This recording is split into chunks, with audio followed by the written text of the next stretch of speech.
Hi, this is Jacob Sapochnik, and welcome to the Enchanting Lawyer podcast. And today I have a very exciting guest, Daliah Saper from Chicago.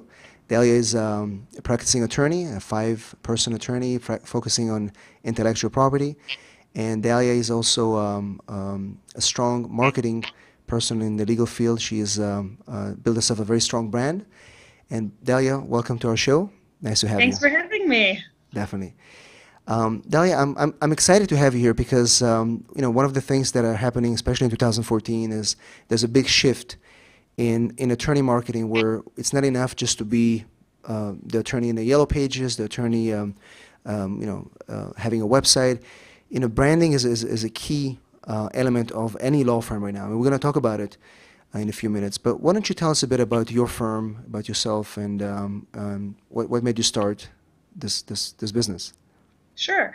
Well, I'll go all the way back to high school where I was a debater, and I knew that law was going to be my career path. And however, my undergraduate, I wanted to have one foot in the advertising and marketing world. So my path to law school is a bit untraditional in the sense that I did not do poli-sci or history. I was in advertising and marketing, business administration.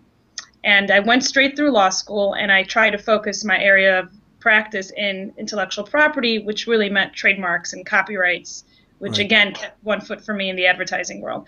I started the firm a year after I graduated from law school after working for a small law firm. Mm-hmm. And due to my age, I was only 24 or so when I started the practice, I had to come up with something as far as a practice area that would attract clientele who would not mind maybe my gender and my age. Right. And naturally, the web and digital startups were being started by other people in their 20s for the most part. And so I started to go to a lot of technology events and film and entertainment and music, and slowly and organically built my practice around things that I am interested in and the types of entrepreneurs that I wanted to be around. Mm-hmm.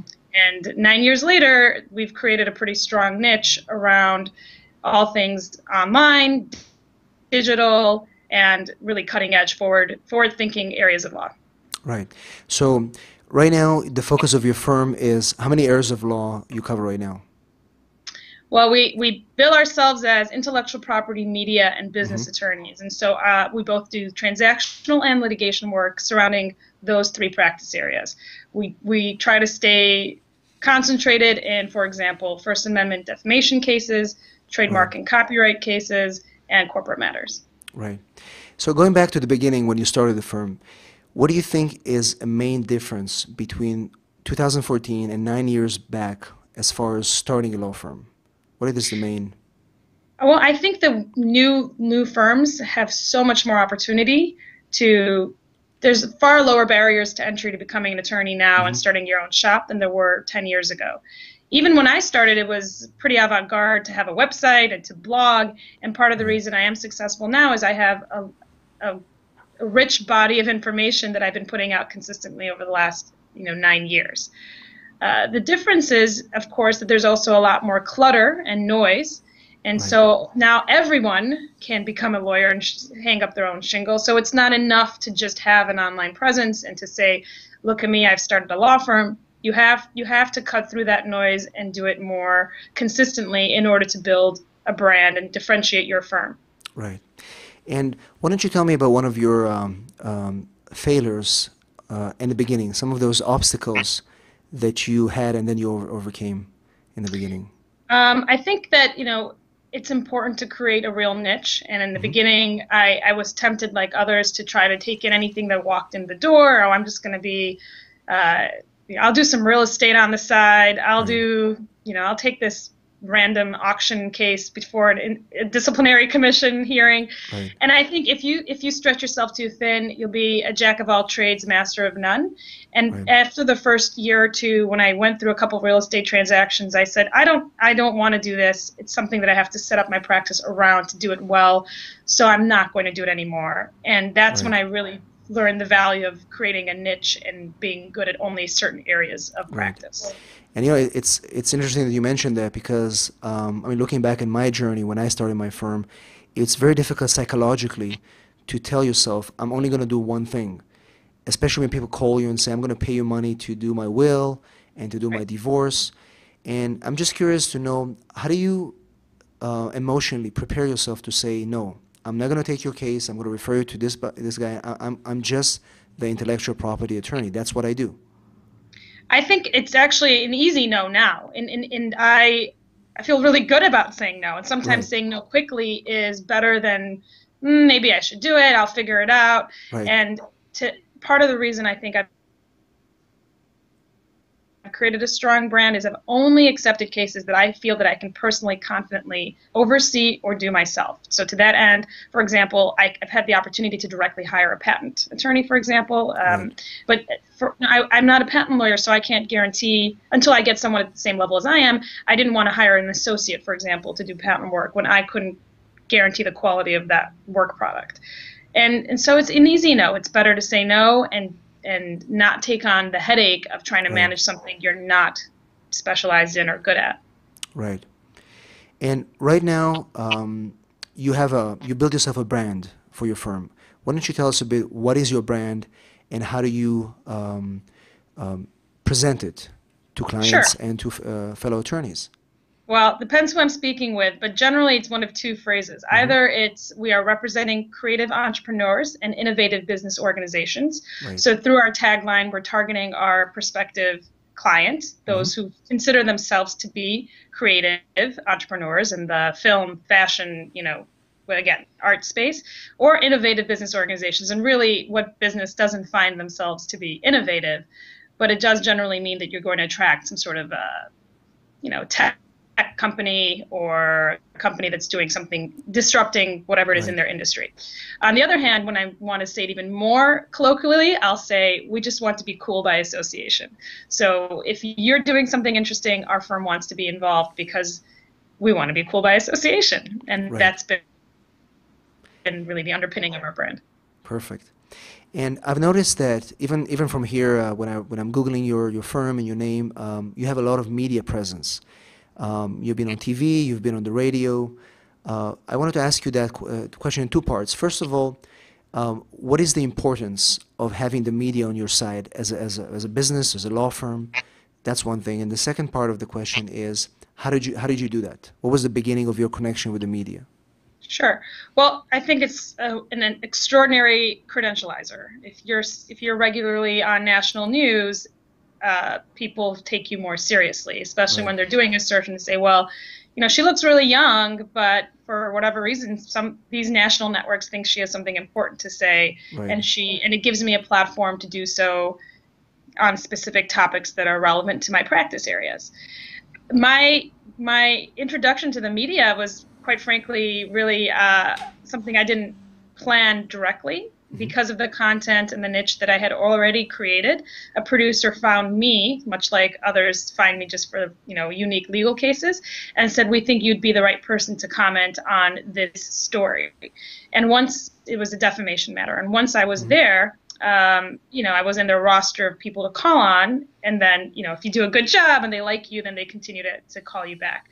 Also, I've gotten a lot of media opportunities through the cases that I handle. So really good about talking about if we have an interesting case, I try to write a blog post about it or write a blog post about a case that's in the media already that I'm not affiliated with, so that when someone like a producer is searching for a commentator, they'll see that we either handled the case or we have expertise on commenting on it. Right. And so at this point in your firm, do you actively plan the communication with the media by having somebody to scout stories, or if you have a good case, make sure that reporters know about it on Twitter? Is it something that you keep on top of mind on a regular basis? I should be doing it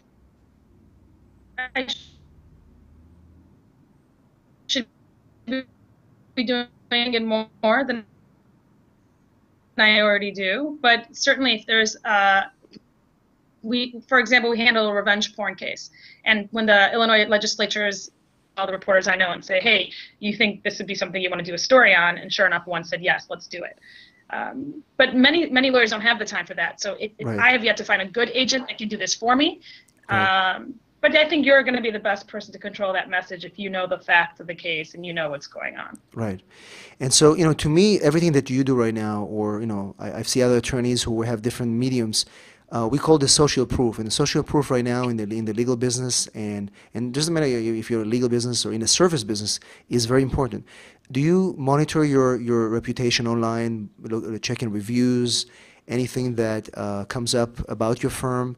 And if so, how do you do it? Yeah, simple as Google Alerts. The good thing about what I do is that I am constantly putting out content. Right. And so there's a lot of information about me and my firm if someone were to Google me. So if there were, Right. and then being a defamation lawyer, you're going to attract some enemies. We sue are the ones who are posting hateful comments about one of our clients online. So we'll often get in the crossfire. They'll say, "Oh, Saper Law Offices thinks they're this and that, or they're terrible, whatever." I'm in the business of online reviews in the sense that we help so many clients take down negative ones. But I tell myself the same thing I tell my clients. Fortunately, we don't have any that I know of that is negative. Right. But that's not to say that won't happen. And the way you would address it is certainly to explain the situation, create an opportunity through that negative review to say what went wrong and what new clients can take away from that experience. Right. Yeah, absolutely. I mean, I feel the same. When there are, we out there in the public. So if somebody is giving you a bad review or saying a bad comment, the key is not to try to delete it, which is impossible in some areas like Google, but actually engage and comment and try to get more good reviews to show that this is just, we are human. We can do good things and sometimes not so good things, but at the end of the day, we provide service, right? That's right. And I see attorneys in different parts of their profession. Attorneys have been doing this for 10, 20 years. Question comes up often.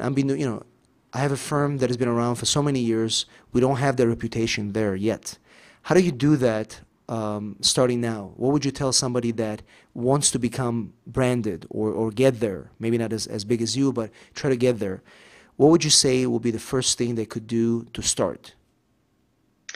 I think like any other business, you have to be able to pitch your services and hone your elevator talk, right? Elevator speech. What do you do? Oh, I'm a trademark lawyer. Okay. I know what that means. If you just say I have my own practice, yeah, I do, it's confusing for the person you're talking to remember you and know what it is you do. So, if you're the immigration lawyer, you're the immigration lawyer. If you're the divorce lawyer, you're the divorce lawyer. And make sure you're able to communicate that in 10 seconds or less to anybody that you're speaking with. And be consistent with that message.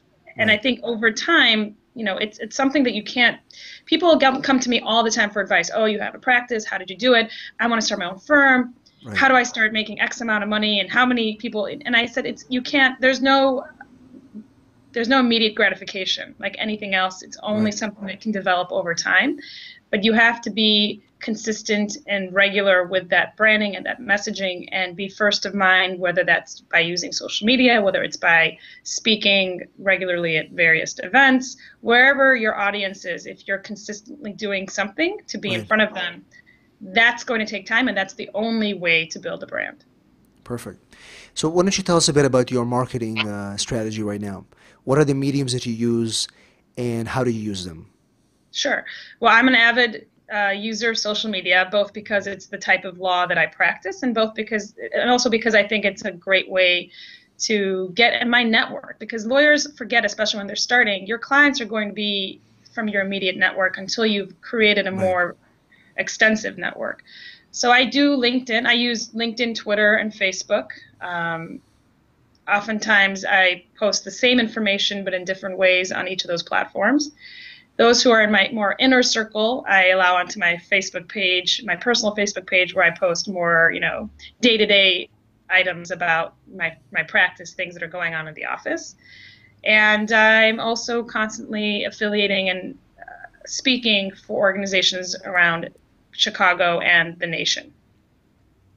So you have a mix of online and offline efforts.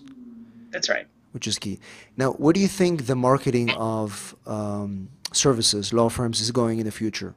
Is it going to stay in social media, or is it going to be a mix of different things? Well, I think the practice of law is becoming heavily commoditized. There's so many LegalZoom type-esque companies that are Right. cropping up, and there has to be a way for your company, for your law firm to explain what the value add is for using your firm, as opposed to becoming, the least expensive firm. A lot of law firms try to compete on price, for Hmm. example.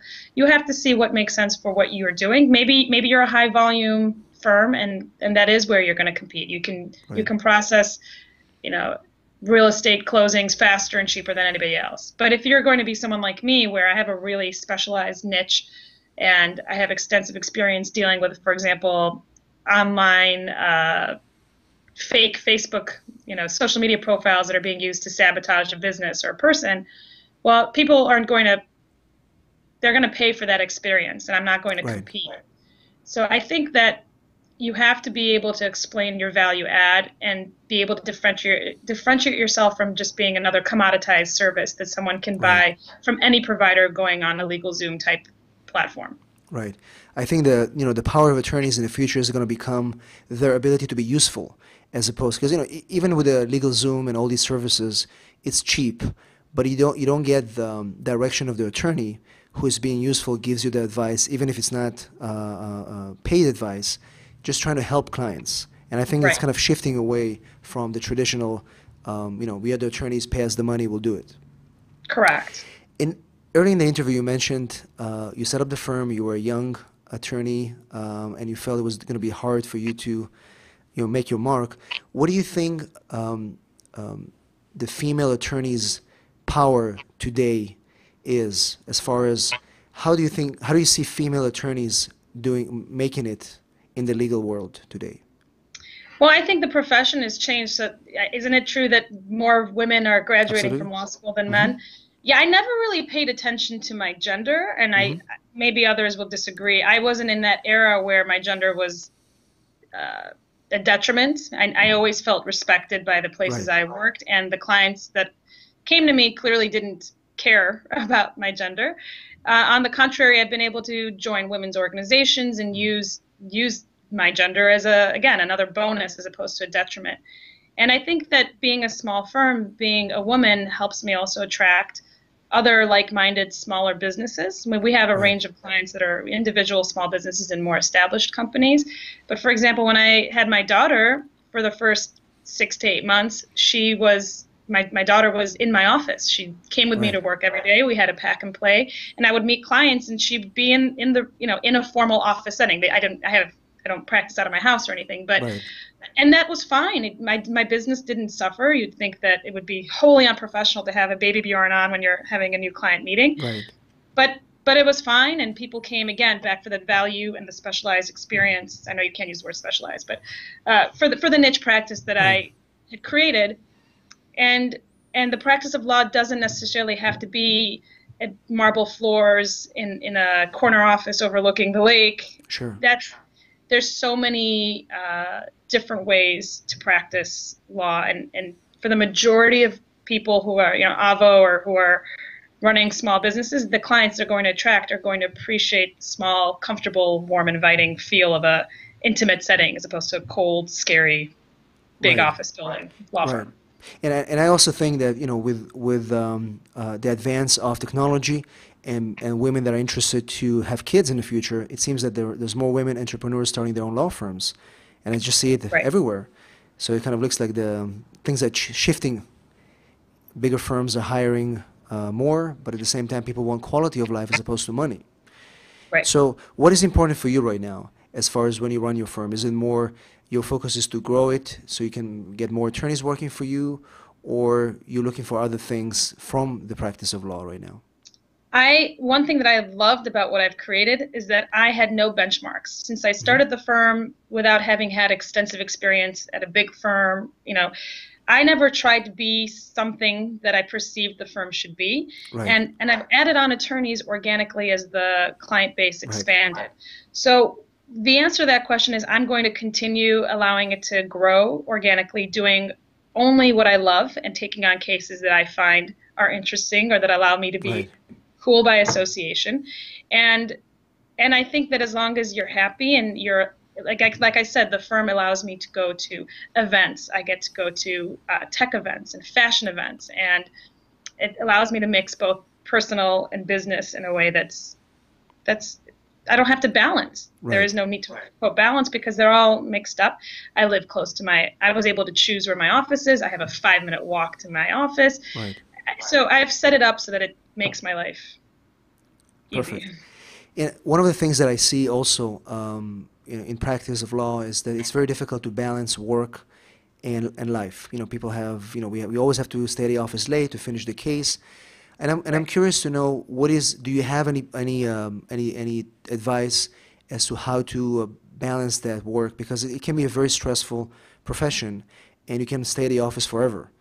What is your strategy to keep that balance? Sure. I think the answer is really simple. It's primarily managing client expectations. I have a team, so now most of what I do is managing it. But part of what we have is regular contact between everyone. And I'll say, do you think you can get X, Y, and Z done by Friday? Well, and I see, let's say one of my associates looks really haggard and they've got so much on their plate. I'll say, okay, we can get an extension, or let's call the client and explain. And as long as most clients understand, unless there's some sort of firm deadline, then you readjust and you constantly have to be aware of your docket.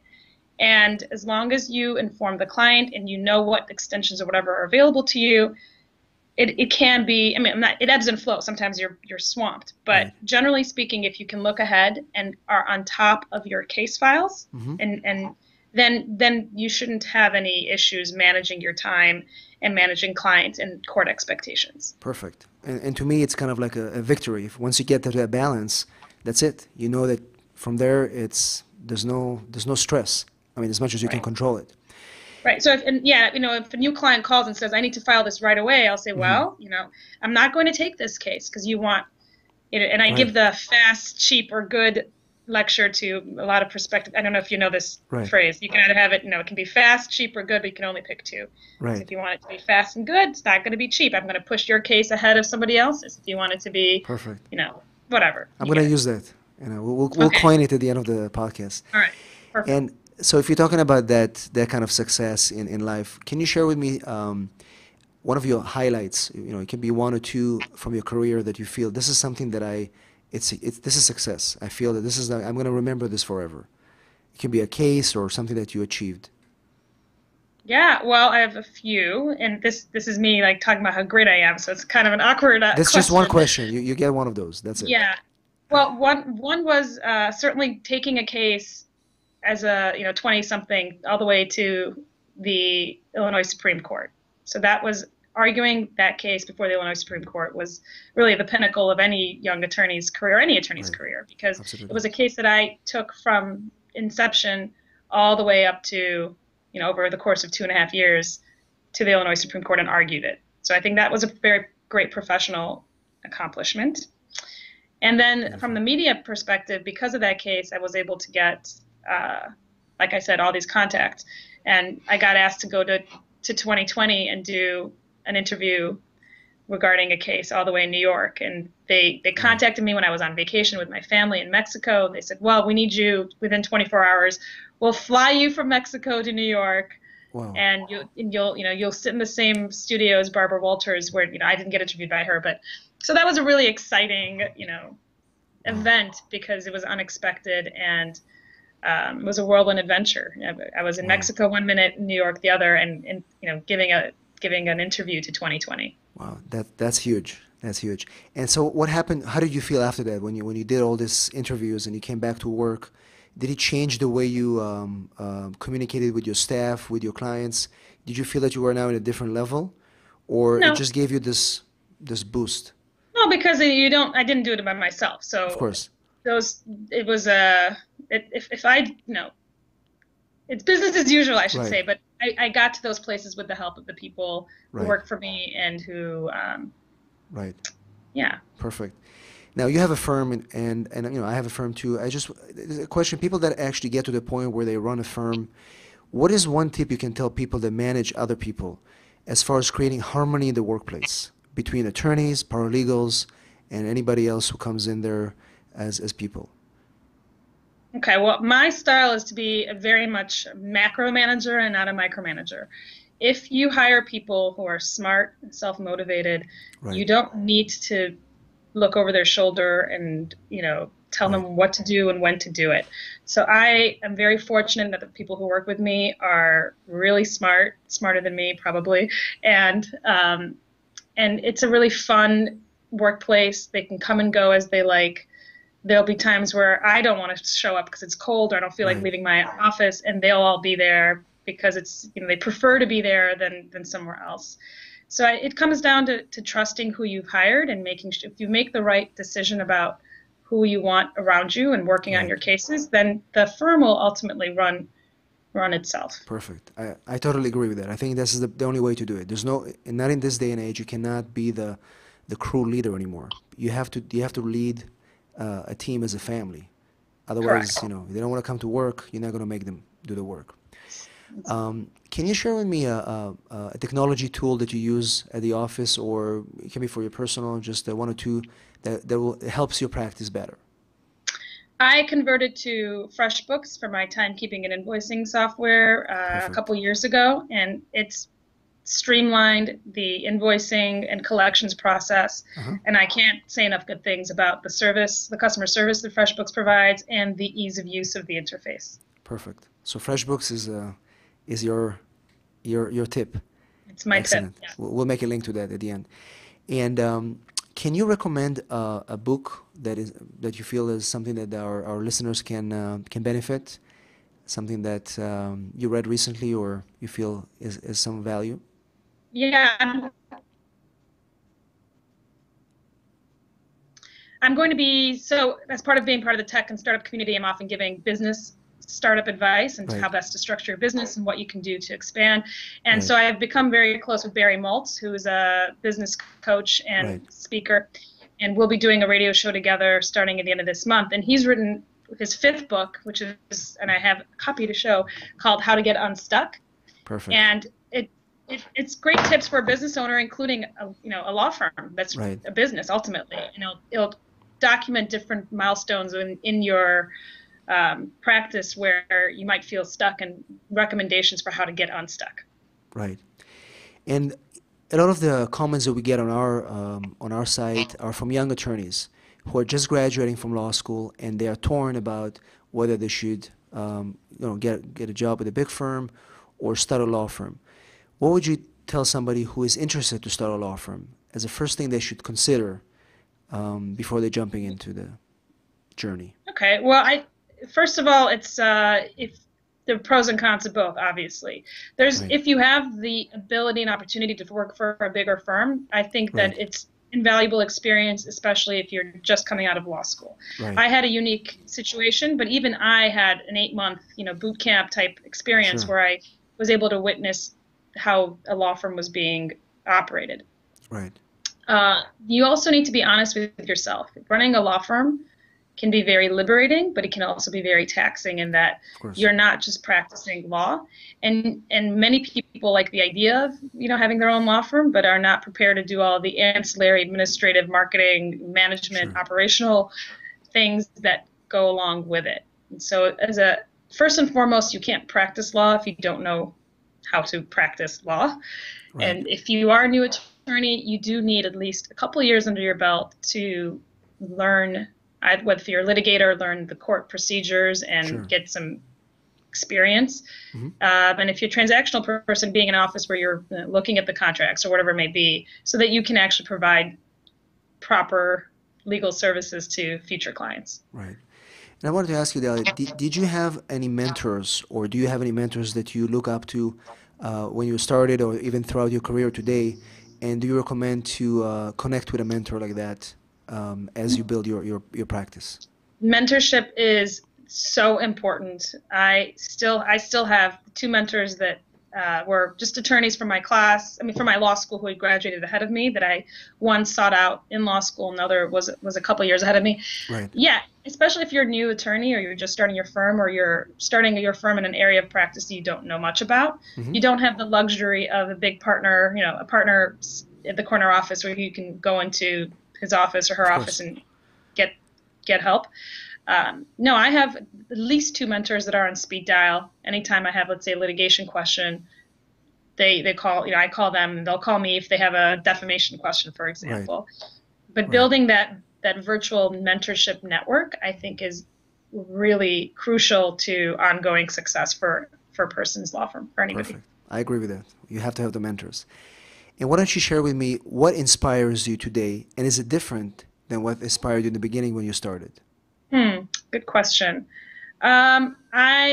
I've always been committed to trying to be on the forefront of whatever hot legal topic there is. Hmm. So I like to be the first, and so for me, it's my own little competition with myself, really. Right. For we were one of the first law firms to accept bitcoins as payment, for example, Hmm.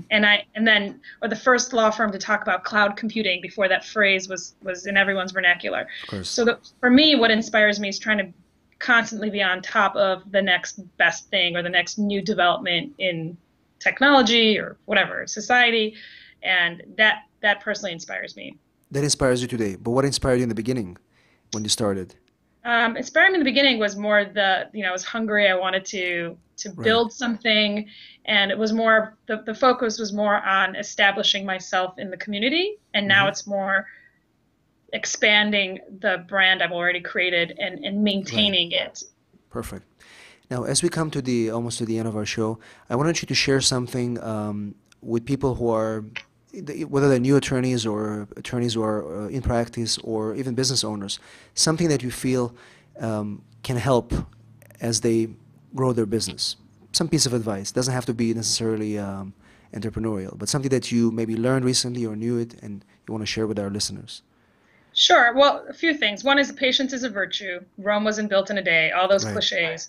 It is something that you have to build slowly, and over time Hmm. your practice will develop. Having said that, mistakes I've made have included trying to cut corners, sometimes hiring people, on the cheap because I was Right. trying to save some money. Things that I think we all make mistakes at some Of point, like course. bartering services and getting substandard results. Um, but don't be too hard on yourself, and don't let one setback prevent you from taking calculated risks moving forward. Perfect. Excellent. And why don't you tell our listeners where we can find you online? Your website or your blog? Sure. Well, the majority of the information is on my website, saperlaw.com. Perfect. And from that homepage, you can link to all of our social media and video accounts. Very good. And what we're going to do is we're going to have all the links at the end of our podcast show so people can find you and connect with you. Once Great. again, Daliah, really appreciate you coming on the show. And this is Jacob Sapochnik, enchantinglawyer.com. And come visit our podcast and leave a review at the end. Thank you so much and have a great day.